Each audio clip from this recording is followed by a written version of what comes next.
isa sa mga trabaho ko is tignan ang tinatawag nating debt to ratio income ng kliyente. Magkano ang lumalabas, magkano ang lumalabas at magkano ang pumapasok. Yun ang trabaho ko eh. Correct, correct. Oo, hindi, alam mo, hindi lang sa mga bilihin eh. Like kami, napansin ko, yung insurance namin auto insurance, wala kaming accident, wala kaming ticket.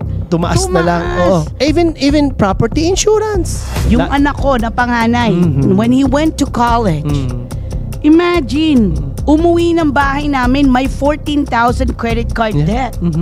Sabi ko, how did you accumulate this debt? Wala ka naman trabaho, you were in school. Alam mo ba itong mga to? Tina-target na bang estudyante? Lubog ka na, lulubugin ka pa. Yan talaga. How could they offer this credit when kids don't even have a job? Especially these days, ang dami nyo makikita mga credit solicitors na nagbibigay na lang. Kasi alam nilang kailangan nyo ng pera.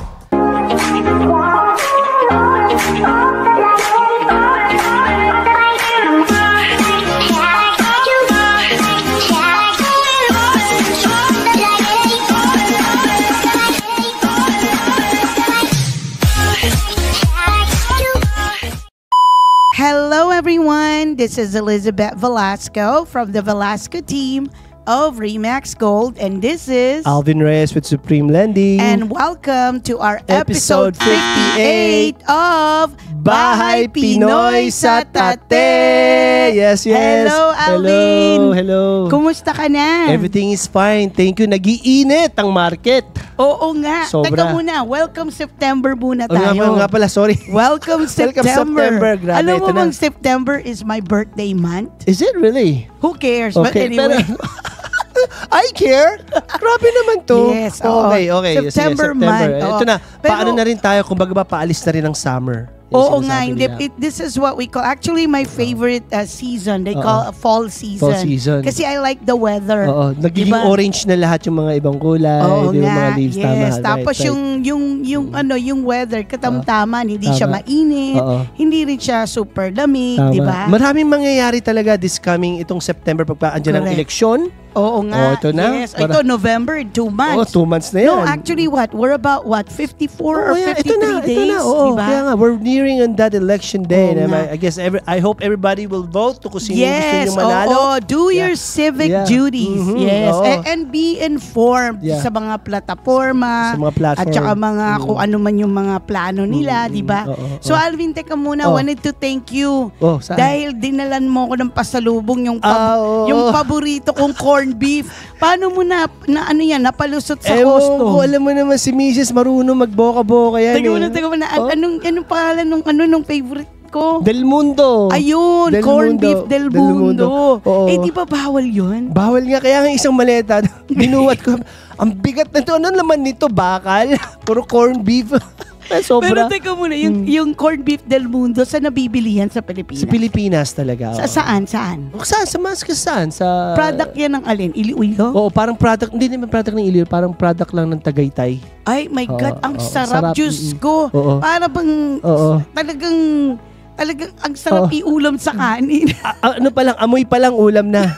Amoy pa lang Alam mo, napapalakas ang kain ko pag yung corned beef Del Mundo. Unlimited rice yun, for sure. Parang kumain ng kare-kare na unlimited rice at dinuguan.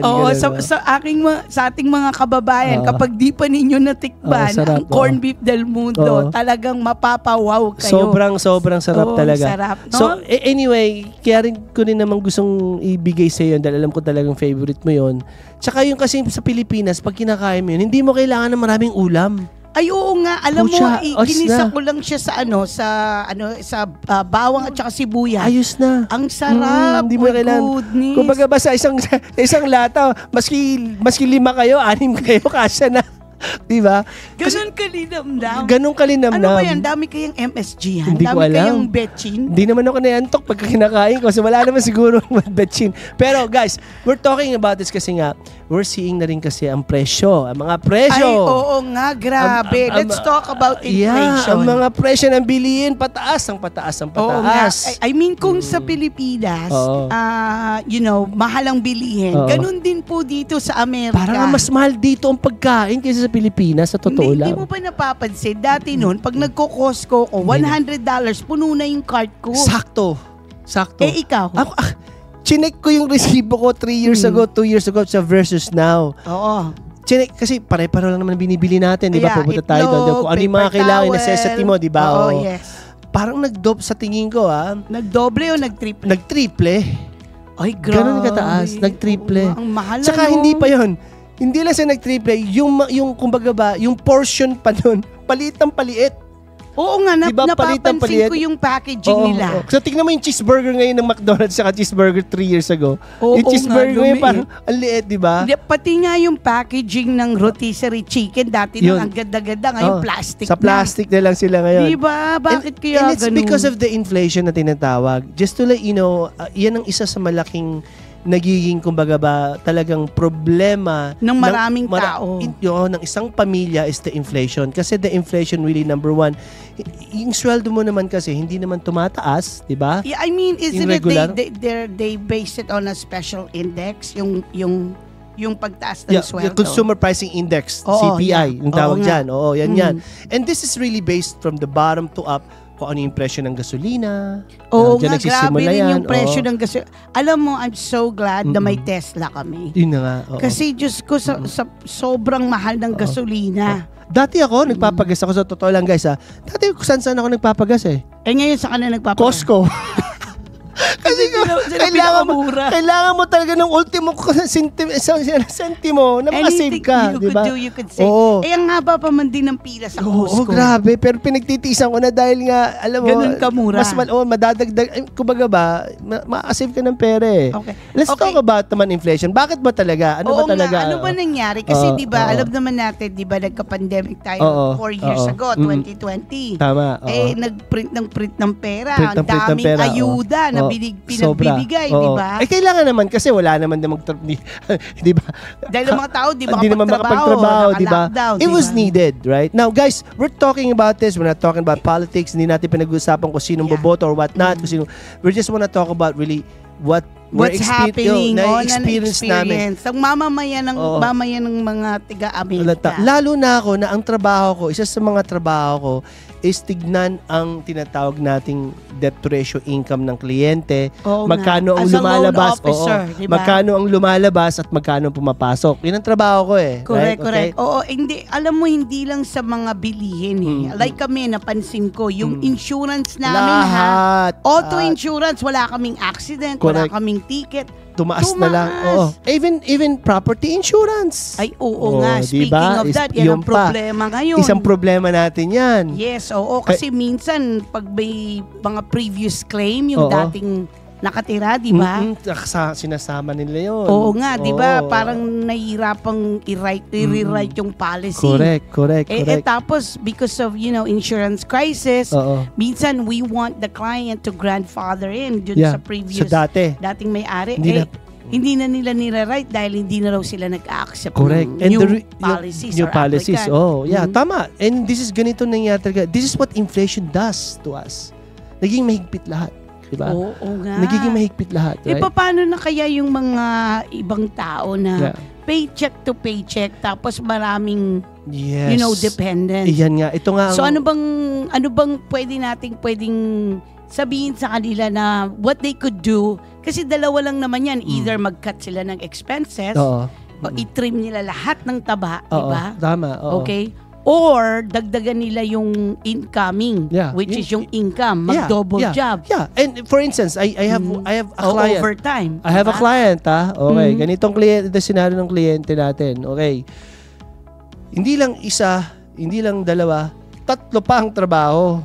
Sus Mariose, paano pa natutulog yun? Kaya sabi niya, Alvin, hindi ko na nakikita yung family ko. Oh my God. Hindi ko nakikita yung family ko. Wala na akong time sa kanila. Para lang makapagbayad ng mortgage, makapagbayad nitong mamamahal na insurance, again, tas pagkapagbayad tayo ng kakainin namin, which is yung mga So teka muna, hindi kaya siya magkasakit? Yun na nga sinasabi ko sa kanya na ano mo pa ang kabayo, ano mo pa ang damo kung patay na yung kabayo. Oo nga, diba? Anong kaya pwede nating ipayo sa ganyang sitwasyon? Mahirap kasing magpayo kasi sa totoo lang, hindi naman natin problema inflation Diba? Saan ba nanggagaling inflation? Let's talk about it, diba? Paano ba nangyayari inflation? Ano bang dahilan? Hindi, it's all about supply and demand. Yeah, supply and demand. Just reduce the demand. Tama. Okay. Nagsisimula kasi yan talaga sa gobyerno eh. Pasensya na. I don't want to talk about the politics. Economy. It's economy. Correct. Talagang ang punot dulo dyan, it also gonna come down from the government, diba? Hindi. Kasi you gotta remember, pag tumataas ang gasolina, lahat tumataas. Correct. Kasi cost of goods, transport it, diba? Correct. So right now, I mean, I guess we really need to cut down on, on the use of gasoline. Marami talaga nagtitipid. Wala nang bakasyon. Wala mo ng vacation. Wala mo ng vacation. Wala mo nang kumakain sa labas. Diba? Ay, alam mo, isa yan. Diba? Yeah. Ang mahal kumain sa labas. Imagine for 2 people, $100 kasama pa tip. And that is the reason why maraming restaurant ang nagsasara. Oo nga. Diba? Kasi iko-Costco ko na lang yung $100. Correct. Pang isang linggong ulam na yan. Totoo yan. Diba? Sabi nga ng anak ko ng isang araw, Dad, let's go to steakhouse. Ano ka ba? Punta lang tayo sa Costco. Bilhin tayo ng steak. $60 lang. Mag-steakhouse tayo. Magkano isang tao? 70? Oo nga, diba? T-bone steak. So, ganun talaga. Bilhin mo. At saka ang sarap pa ng steak sa Costco. Sobra. Lagyan mo lang ng pepper tsaka ano. Anyway, bumalik tayo sa usapan natin. Okay. So, nakikita ko itong mga problema na to because the reason why I kind of like know it kasi nakikita ko yung sitwasyon ng kliyente pag ako nagre-review. Okay. Diba? Isa sa mga problema talaga because of the inflation, I would say, the effect of it is yung utang. Lumalaking utang. Oo nga. Okay, let's talk about that. Kasi syempre, kung walang maraming gastos, malaking gastos, diba? Tapos, yung income still the same. The same thing. So, saan sila magre-resort? Kailangan nilang i-credit card. Kailangan i-credit card para ma-reserve nila ng konting tinatawag nilang assets nila na kukuha nila sa sweldo. Oo nga. Kaso, ang problema, syempre, may limit yun. Hindi lang limit. May interest yun. Mga 30%, 24%. Diba? Mga credit cards, diba? 30% is so, a lot. Yan ang problema natin na mula nung nagkaroon tayo ng, let's say, the inflation, tumaas lahat. The rates, tumaas ang rate. Correct. Tumaas ang bilihin because of the gasoline. Diba? Tumaas pati insurance. Everybody tumaas. Tumaas lahat. Okay. So yan ang kumbaga ba, wala tayong magawa dyan because the inflation is really coming from the policy of the government kung anong gagawin ng gobyerno. Yeah, pero like tayo, for regular people like us, ikaw, yung pamilya mo o pamilya ko, anong ginagawa mo para magtipid? Marami talaga. Like what? Anong mga ginagawa mo? Bawas ang kain sa labas. Okay, ako din. Malaking bagay yun. Alam mo ba, Alvin, ayokong kumakain sa labas. Oo. Kasi hindi ako nasa-satisfy. Gustong-gusto ko talaga home cooked lutong bahay talaga. Yes. Oo. Kahit nga dalawa lang kami. Sabi ng mister ko, magluluto pa ba? Dalawa na lang tayo. Mas gusto ko pa rin kumakain sa bahay. Ako hindi ako nagluluto. Correct. Hindi talaga ako hindi ako marunong magluto? Maasahan mo ako sa spam, sa itlog, madali lang. Kaya nung umuwi ng Pilipinas yung misis ko, wala nagluto. Pero napilitan talaga akong matutong magluto. Madali lang magluto ng adobo. Kasi nga ayoko nang lumalabas. Kasi nga each na lalabas kami ng mga anak ko. Pasensya na, 3 kami. Minsan 100. 120 mahina. Di ba? Di pa kasama yung tip doon. Oo nga. Di ba? Kaya natuto rin ako magano. Yun, kain sa labas. Besides bawas. Cutting down on eating out, ano pang ginagawa mo? Bawas ng konti sa mga labas-labas o bakasyon. Okay, naranas na kailangan talaga, di ba? Naranas na kailangan talaga. Bawas talaga ng vacation. Okay. Ano pa besides that? Bawas sa mga traveling ng konti. Yun na nga yun, vacation. Hindi, gasolina. Ito na ba sa gasoline? Yung mga unnecessary trip. Oo. Kung kaya mong gawin yung 2 today, gawin mo na yan. Kesa pabalik-balik ka pa. Correct. Ano pa? Yun isa sa mga bagay. Tsaka, bawas konti shopping. Ang dami mo nang gamit. Hindi nga, pero ibig sabihin, naiisip mo na ngayon yan kasi nga, nakikita mo na hindi na rin kasi siya cheap.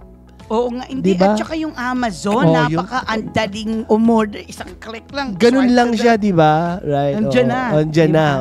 So, yun ang mga ibang bagay na ginagawa ko. Ikaw, nararamdaman mo inflation. I'm sure you are. Anong mga pabawas sa mga ano mo? No. I mean, like kami, it's not because of inflation. Ayoko talaga kumakain sa labas. Isa yun. Yeah, totoo naman kasi lutong bahay is the best. Oo, gusto ko. Alam mo ba, pinsan pag may appointment ako, uuwi pa ako ng bahay para kumain. Why not? Tama. Yeah, kasi ayoko talaga kumakain sa labas. Tsaka alam mo, malinis. Malinis. Oo nga, correct. Yeah. Pati yung kape, di ba, ang mahal ng Starbucks coffee? Dude, kape, $5.40. No, $7. $7 kung kukuha ka pa ng grande, whatever, di ba? Kaya ako, natuto na rin ako magtimpla. Dati ganun ako bago pumunta sa opisina. Dahil mo na Starbucks. Ay, ang mahal ng Starbucks. Tapos nakita ko, inano ko yung grabe pala yung gastos ko sa Starbucks. Grabe. Nagbagawa ng sarili kong kape. Hindi, nag-stop ako magkape. Hindi. Ako ginagawa ko. Nagtitimpla ako ng kape tapos nilalagay ko sa coffee. Yun din ang ginagawa ko. Yun. Besides, eating I mean, kumakain lang naman sa labas kapag kasi yung mga, tawag dito, minsan yung mga anak ko pag nandito, just to spend time with them. But most of the time, my husband cooks, si Charlie. Yes. Tapos he invite the kids to eat over every Sundays, ganon. Yeah. Kaya nga more sa mga kliyente ko rin ng iba, mga kilala ko, maging smart tayo talaga kung saan natin dadalhin yung pera natin. Kasi ang mahal ng pagkain. Ang mahal talaga ng pagkain. Diba? It's like, it used to be so cheap. Food here in the US, diba, napaka-cheap. Dati, grabe. Ngayon ang mahal na. Sobrang mahal. And I think, marami na rin ako mga kakilala o kaibigan na natutong magtipid. Oo. Correct. Kumbaga ba, sa isang taon, imbis na 2 Louis Vuitton na lang, ginagawa nila 1 Louis Vuitton na lang. Parang ganun. Diba? Loka lang. Pero, makikita mo talaga kasi talagang nakikita mo na rin kung ano yung epekto ng inflation. Talagang you could see it. Luxury items. Okay, so besides that, nagtitipid din kami kasi minsan wala namang tao sa bahay. Yun. Yung aircon. Air condition. Tama diba? Yan. Kasi kung hindi mo naman talaga kayo, wala namang tao. Minsan, naka-on lang yung aircon. In-aircon na namin yung aso namin. Pinagalitan ko yung anak ko dyan ng isang gabi. Bakit? Nakabukas yung aircon. Maghapon. Maghapon. Tapos pag matutulog, di ba? Sabi ko, kung matutulog ka na, patayin mo na kasi tulog ka naman eh. Alam mo ba kung magkano ang SMUD bill namin? SMUD bill is yung Sacramento Municipal Utility dito sa Sacramento. 500. Oo nga eh. 5 to 600. Ikaw, magkano ang electric bill mo? PG&E? Nasa 900 yata ako. Ganun. Sigurado ka? Ate Elizabeth, oh my God! Si Lydia. Oh my gosh. 900? Hindi, may pool pa kami. May ano pa. Hindi, kasi alam... Something's wrong with my solar. No, wait. No, kailangan mo pa-check ang solar mo. Pa-check ko talaga. Kasi how could it be 900? Kaya nga eh. Ang init-init, it should be producing a lot of kilowatts. Yun na nga eh. Kaya nga papacheck ko nga. Ipacheck mo. Put that on your things to do. That's a lot of money. Pero, almost 1,000. Grabe din talaga kasi kami gumamit ng air condition natin. Hindi, ganun din naman dito kami sa Sacramento. We had our latest heat wave, di ba? Tama. I mean, dadalawa lang kami, 5 to 600. I'm like, MG. Mafe-feel mo talaga ang tipid. Yeah, ang especially PG&E. They have I believe what I heard, they have the worst when it comes to per kilowatt ang charge ng PG&E. Kaya nga, ginasabi, pati nga yung aso namin tinitipid ko na rin. Anong ginagawa mo? Dinadayet mo? Mahal kasi ng dog food diba? Hindi, tsaka yung pad niya, ang mahal din ng pad nun, diba? Teka muna, akala ko ba in-house-train mo na? Na nga, pero minsan kasi talagang ihipan na kaya pinalilinis namin yung malaking pad, diba? Tapos yung mga, dahan-dahan tayo sa treats muna natin, ha? Wag mo Ditipid na rin yung aso. Hindi grabe. ba pumayat yung aso? Hindi naman. Pero ibig sabihin, hindi naman sa nagana, pero ibig sabihin talaga, kasama talaga sa buhay natin ngayon ng talagang sobrang magtipid na talaga. Correct. Right? I mean, that's very true. And feel ko talaga yung mga specialist sa mga kliyente na gustong bumili ng bahay, di ba? Right? Kasi ganun ang explain ko lagi sa kanila. Hindi, kasi nakita ko dati noon, wala kang Tesla Dahil sa mahal ng gasolina, bumili ka ng Tesla. Diba? So how do you like having a Tesla? I love it because I don't have to, unang-una, less maintenance. Correct. Pangalawa, talagang mura talaga kaysa sa gasolina. Correct. Tapos it saves you time. Hindi ka punta sa gasoline station. Correct. Again, for me, because around the area lang naman ako, it works for me really well. Pero siguro, if I'm driving far, it's probably not that way to go, right? Correct. Pero ang laking tulong. Yes. Laking tulong. Ang dala ko yung truck ko tsaka yung isang kotse ko. Oo nga, ang mahal ng gasolina. 3 times ako bumalik dito, 2 times pa sometimes, di ba? usos, ubos. Talagang make sure na now you're being smart when you travel. Yeah. You want to make sure that when you come here, you do the open house and we do this podcast. Correct. We do it one time or two, one time ano lang all the Oo nga, and time and money. You want to conserve that. Tama. Yun naman ang natin, yun na naman ang gusto namin pag-usapan kasi I know everybody is feeling it. Is struggling. Okay, and then one way for other people actually is kung alam nilang may tax refund sila. Okay, di ba? So you know that you're actually overpaying your tax. Again, I'm not a CPA, di ba? Well, you could actually, change your withholding para mas lumaki yung take home ninyo. Pantulong sa mga gastusin every month. Okay? Ang sarap nga eh. Okay, and then other ways that they could actually find money is they could review their home insurance or their auto insurance and increase their deductible. Tama. Diba? Para baba ng konti. Bumaba ng konti.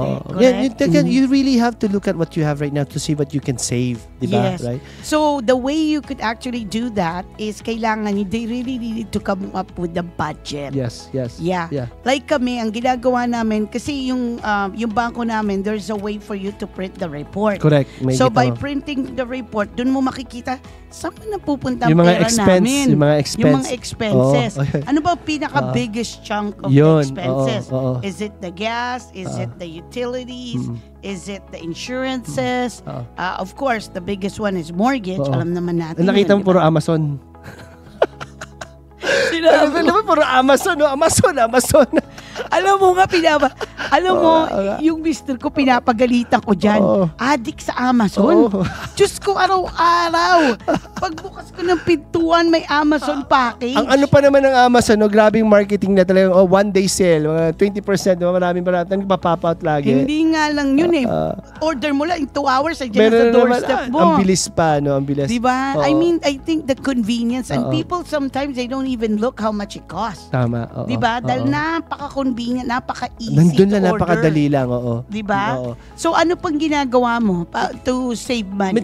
Mainly talaga nung tinignan ko talaga yung balance sheet ko, yung sheet ko talaga, kung ano mga expense ko, talagang kain sa labas. Kain sa labas. Pero yung mga anak mo, pinagsasabihan mo sila na magtipid? Oo, syempre. Oo. Talagang kailangan na kasi kung nakikita nilang titipid ako, makikita naman nila yun eh. Oo nga. Hindi, actually, ako nga rin.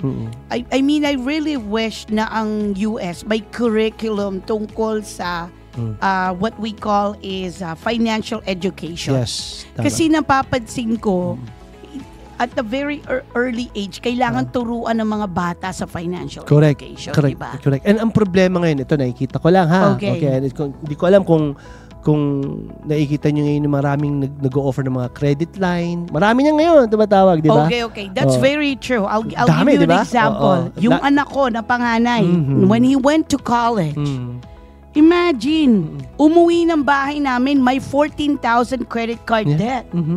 Sabi ko, how did you accumulate this debt? Wala ka naman trabaho, you were in school. Alam mo ba itong mga to? Tina-target na mga estudyante. Lubog ka na, lulubugin ka pa. Yan talaga. How could they offer this credit when the kids don't even have a job? Especially these days, ang dami nyo makikita mga credit solicitors na nagbibigay kasi alam nilang kailangan nyo ng pera.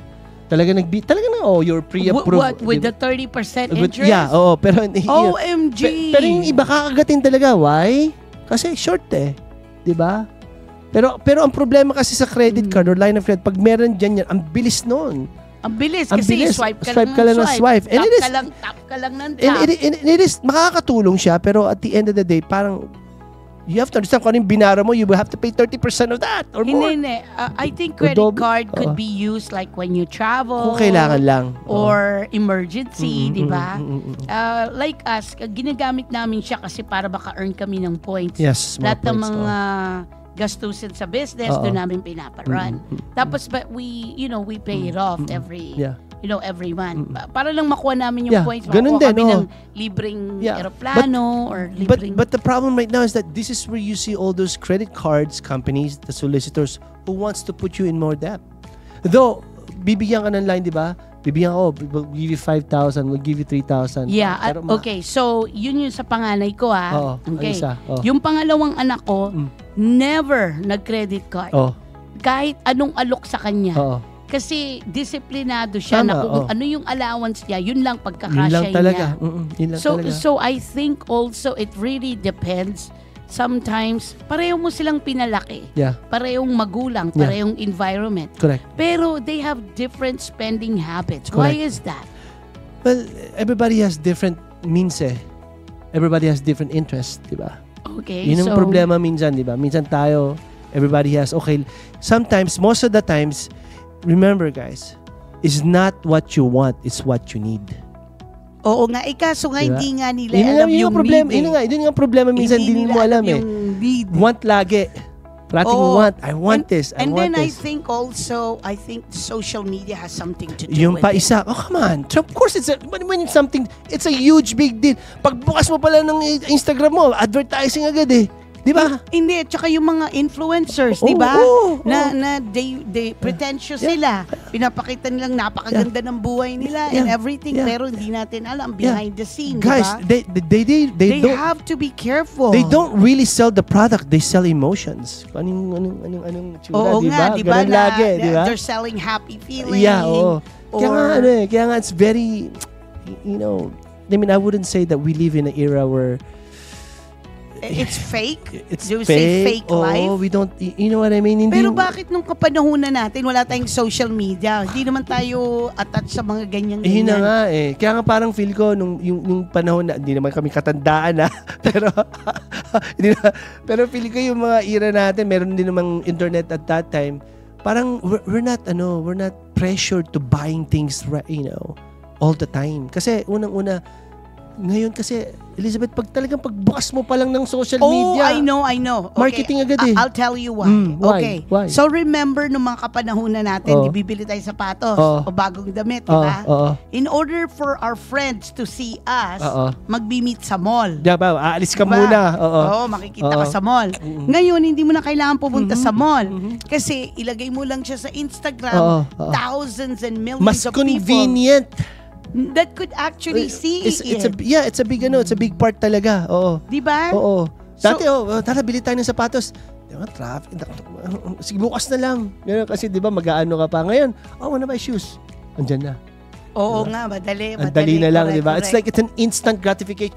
Ito na kaagad. No, but what I'm just saying is, let's say bibili ka nga, di ba? May bago ka sapatos, di ba?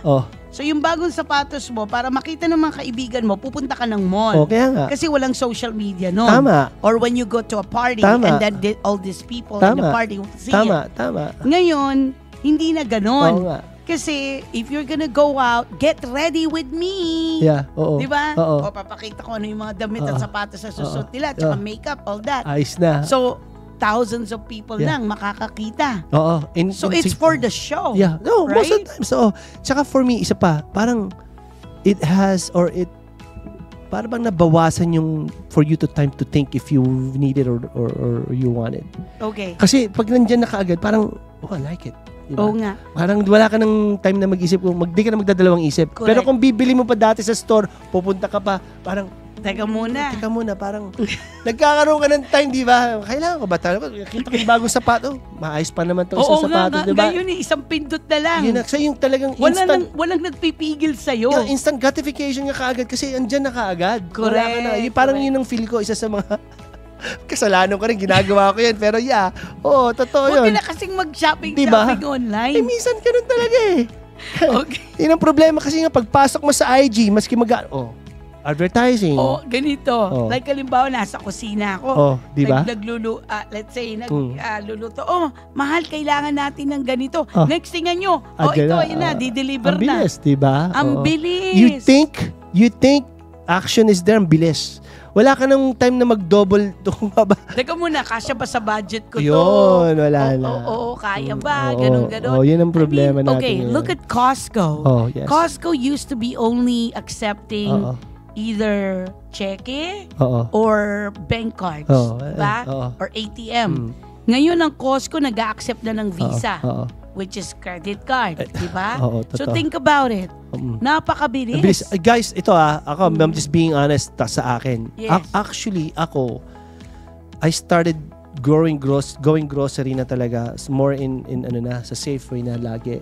Kasi before, I go to Costco. Okay, bakit nagsa-Safeway ka kasi, na? Kasi sa totoo lang, pag pupunta ako sa Costco, parang mahina yung $150 tsaka $200 mo. Marami kang portion talaga. Malalaking portion nila. Pero paglabas mo doon, yung budget mong dapat 100 lang, 200 agad ang... Hindi, at saka by bulk kasi okay, sila. Okay na nga. Parang feel ko parang, okay, siguro... Yung kailangan bilhin mo, yung ano lang kailangan mo, lulutuin mo that day. Kasi kung bibili lang ako ng gatas tsaka itlog, talagang dati Costco ko, pero paglabas ko, ano ba yung binili ko? About 200 na, parang gano'n. Parang pagdating mo sa Costco, parang may inganyo ka talaga, ang daming... Maski hindi mo naman kailangan niyan, iisip mo, kailangan ko bukas to, bibiling ko na. Diba? Parang, parang nagagastos mo na kaagad yung hindi mo dapat ano pang ginagawa mo para magtipid? Yun nga, isa sa talaga yan, kain sa labas, ganyan, wala mo na yan. Na less shopping. Less shopping? Importante yan. Tsaka yun nga, less travel. Malaking bagay yan talaga. Those are the biggest things talaga. Ikaw nga puwi ka nga na puwi ng Pilipinas. Dahil kailangan kong umuwi dahil sa anak ko. Kaysa magbayad ako malaking tuition dito. Dalhin ko na lang sa Pilipinas. Diba? Mas mura. Diba? Yun eh. Kailangan kasi. Right? Ikaw ba? Ano pang ginagawa mo? Diba? I mean, actually, alam mo. Kasi graduate na si Bunso. Oo nga. Wala nang pinagagastusan. Guilty ako dyan. Nung mga bata, I wouldn't say bata-bata. Baka nung I've been there, done that. Balik ako sa mga designer bags, designer ko, ganon. Pero nung as I grow this age, para bang hindi ka na masyado materialistic. Para bang totoo yan. Baliwala na sa'yo. Totoo yan. Para bang ang iniisip ko ngayon more like experience na para bang hindi ko madadala yun pag namatay ako. Totoo yan. And you feel like, I think when you get to this age, para bang you have no one to impress. You don't need status symbol no more. Oo, parang ganun, di ba? Hindi mo na kailangan magyabang o I wouldn't say magyabang o impress other people. Parang mas importante ko anong laman ng bag mo. Marami dyan magaganda pero laman talong, di ba? Parang mas importante maski. Seryoso ako kasi at one time, misis ko, oh my God, kumbag lang pag-uusapan. Pero ngayon, katulad niya, nag-slow down na rin siya. Na-realize niya. No. You get through that age, diba? Na-realize niya. Ngayon na more like focusing more like, yung retirement, investment, growing our portfolio. Tama. Kasi iniisip ko, teka, it's not like I'm gonna sell real estate forever, diba? So I wanted to be more like, masustain yung lifestyle. And then, that will grow. Na hindi na ako nagtatrabaho. Tama. Diba? And this is, ito nga sa mga payo ko rin sa kliyente ko, Elizabeth, na pagka magde-decide silang bumili ng bahay, kunyari. Yes. Alvin, bibili kami. Pero gosh, yung bayad namin, parang kung ano yung binabayad namin dito sa renta namin, parang tataas ng 1,000, tataas ng mga 500, di ba? Parang gano'n, di ba? Right? Correct. Okay, well, ano yung pwede ninyong i-cut down na para mawala yung 1,000? Di ba? Pagsipan nyo, oo nga, Alvin. Alam mo siguro, there's some financial advisor na you could do one-on-one. Yeah. And then they could actually evaluate your expenses. And I love that. And then they will say, ito, ikat mo to. Kasi, tayo because of the, culture dito sa US, it's more like instant gratification. Hindi tayo yung katulad sa Pilipinas na marunong magtiis na makakatikim lang ng bagong sapatos o bagong damit pag Pasko. Yun, Di ba? Nakakatikim lang ng hamon pagka New Year. Di ba? Why we can't adapt that? The same thing here, di ba? Totoo. And I think because of the to be honest, and I think because of the inflation that we're feeling right now or that we're experiencing, a lot of people are really now are more conservative na in spending money. Nakikita ko naman. Oo nga. Kasi lalabas ka, hindi manunod ka sine, mag-Netflix ka na lang, sa bahay na lang. Actually, YouTube libre ang mga shows, diba? Ako ang dami kong kinat talaga sa mga mga unnecessary. Ang dami kong kinat. Marami. Like mga subscribers ko na mga hindi ko kakailangan ng mga actually, if you go through your phone, ang daming mga apps doon na hindi mo naman ginagamit. The problem is, hindi mo nga alam na binabayaran mo pa rin. No, there's a way for you to go to your apps. To your cell phone and then find out kung ano yung mga subscription mo. Ako, I use the Rocket. They call it the Rocket app. I use that Ano one. yung Rocket app? Yun yung parang it tells you kung ano yung mga ginagastos mo. Tsaka also, it eliminates some of the apps that you don't use. Okay. Na i-delete. Kasi mga yun, may mga subscribe, mga fees, minsan di natin alam eh. Oo nga, nag-sign up ka, tapos nakalimutan mo, tapos nag-auto-renewal. Oo, nag-auto, minsan tinatamad ka lang tawagan, parang gano'n, di ba? Oo, ang dami ko umabot siguro ng mga ano, nalinis ko lang talaga lahat, wala na. Okay, so what else do you think that are good? Membership sa gym, yeah, di ba? Totoo. Kung pwede mo naman kaya yung mag-exercise sa bahay. Tama. Ako, so be honest with you, sa akin when it comes to health, okay lang kung gumastos ako, basta sa health ko. Tsaka that's good. Kaibubuti ng health ko. Right? Okay. Pero kung di mo naman ginagamit, huwag nyo nang gano'n. Hindi. I mean, when you talk about vacation, yun. actually, the cheapest way to go vacation is go camping. Yan ang pinakamura sa lahat. Sobra. Tapos, you could actually do hiking na libre. Magkano lang ba ang park entrance, di ba? I mean, siguro ang gagastosin mo lang park entrance at saka gasolina mo to get to that, destination. Kaya ako mas gusto ko pag nagbabakasyon ako, to be honest ako, mas gusto ko lang yung nasa beach lang, parang gano'n. Yung nature. Ako din. Wala ang gastos, andun ka lang. Kasi kung shopping, tulad yan, di ba, pagka... Punta ka ng Europe. Lakad-lakad, parang... gastos na. Alam mo, pinakamatipid sa lahat yung cruise. Yun nga, Kasi sa cruise, kasama na lahat ng pagkain. Mura pa, Tsaka inumin. Huwag ka na lang bumaba ng barko. Pag uwi mo, di ka gumastos. Pag uwi mo, 20 pounds heavier ka na. Di ba? Kasi wala kang gagawin na, tundi kain, tulog. Di ba? Wala nang pupuntahan. Diba? Hindi, pwede ka pumunta. Yun nga lang, mapapagastos pero pero anyway, napag-uusapan lang naman natin mga guys kung ano yung mga bagay-bagay na pwede nating ibawas sa mga pang-araw-araw nating gastusin. At diba? para pagkasyahin ang budget. Oo. Ilaan na lang natin yung mga ibang pera natin na pwede nating ilagay sa where it could work for you. Yeah, diba? And be conscious of the way we spend. Oo. Okay. Yan, tandaan mo yan, ha? I will. Okay. So anyway, there you have it. I hope you learned something today, and thank you again for tuning in at Bahay Pinoy sa Tate. See you guys. Please follow, subscribe, guys. Bye-bye. Bye-bye.